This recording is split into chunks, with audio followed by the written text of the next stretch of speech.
is going to look different in college football, especially in the age of NIL.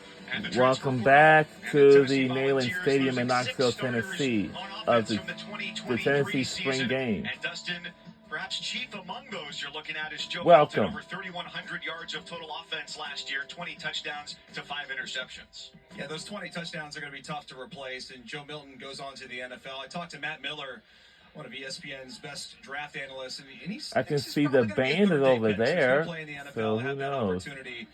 But folks here are really looking forward to Nico. I mean, this is a 5-star recruit. Big shoes to fill. The last couple of years, you've had excellent quarterback play here for the Volunteers, and they're hoping that can continue. In 2022, the team led FBS 526 yards a game. In 2023, it was a drop, but not a big one. 19th in the country in total offense, 448 yards a game. Their passing yardage last year, 243 yards a game, but they were great on the ground. And Dustin, as is the case with anybody taking over at quarterback, as is the case for Nico Iamaleava this year, it's not just about the terminology and getting familiar with their teammates, but it's also the speed of the game and the way that this team plays it.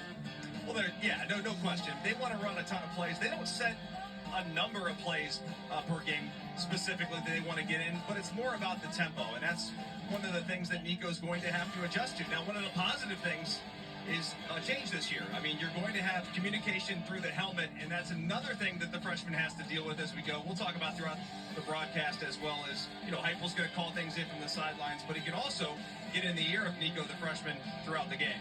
And it was really a three-headed monster last year. We're going to see Dylan Sampson today in the backfield. But between Jabari Small, Jalen Wright last year, you had a lot of guys who could break for some big plays. Jalen Wright, all SEC last year, over 1,000 yards, led FBS in yards per carry with almost 7.5 yards on the ground every time he touched the ball. Yeah, I mean, the running attack is going to be very interesting to see, because that's an area, I don't know if they're going to hit the portal. They've got so many injuries right now. We know for a fact that Sampson's going to be the guy. He's going to be the bell cow back. But in this league, and really in any league, heck, you've got to have multiple running backs. Injuries occur. And there's a few that they like on the roster already, but they're not playing. They've been hurt, banged up here in spring ball, and losing 2 of your top running backs is going to be a challenge. But the one thing that Vols fans are pumped about is Dylan Sampson. Huge. Last year, 604 yards, 7 rushing touchdowns, led the team. So Sampson will be out there today. We don't expect to see Squirrel White. Broom McCoy still valiantly working his way back from injury. And the offensive line, there's going to be no Cooper Mays, the center, today. So we're going to see some depth at center. One of the exciting pieces about this team is that you do have experience along the line with Spraggins. Davis, who last year was able to play at center, right tackle, made 2 starts at right guard. And John Campbell as well has played 39 games in his career, 3 starts at right tackle a year ago. So here's the thing, if you're a Volunteer fan, can you keep these guys healthy up front? Having a freshman quarterback, you must keep him off the ground. It looks like we had a dancing over there. Maybe the cheerleaders will be fun. And this is the University of Tennessee. You're not going to see a lot of the starters. Football fans. Some of the backups, some of the young guys, maybe some of the transfers. Hurd, he transfers in from LSU. That's a guy to keep an eye on at left tackle, because the offensive line must be stout and take care of the young freshman quarterback throughout this SEC season.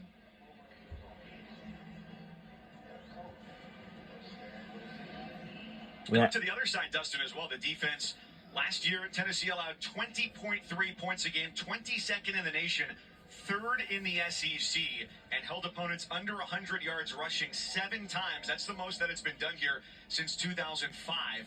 So on defense, it's Beasley, Haddon. You had 10 guys in the secondary who left either through the portal or to go to the draft. But they think this defensive line is the deepest and most talented in the entire country. Mike, when you say deep, they are legitimately deep. 13 guys may rotate on this defensive line, maybe the deepest in the entire country. And they may have one of the best pass rushers, if not the best pass rusher in the entire nation, in Pierce. So they're great. The front 7, there's no worries there. The question you talked about there, Mike, a little bit is the back end. I mean, you lose 9 guys, some of which, decide to move in the portal.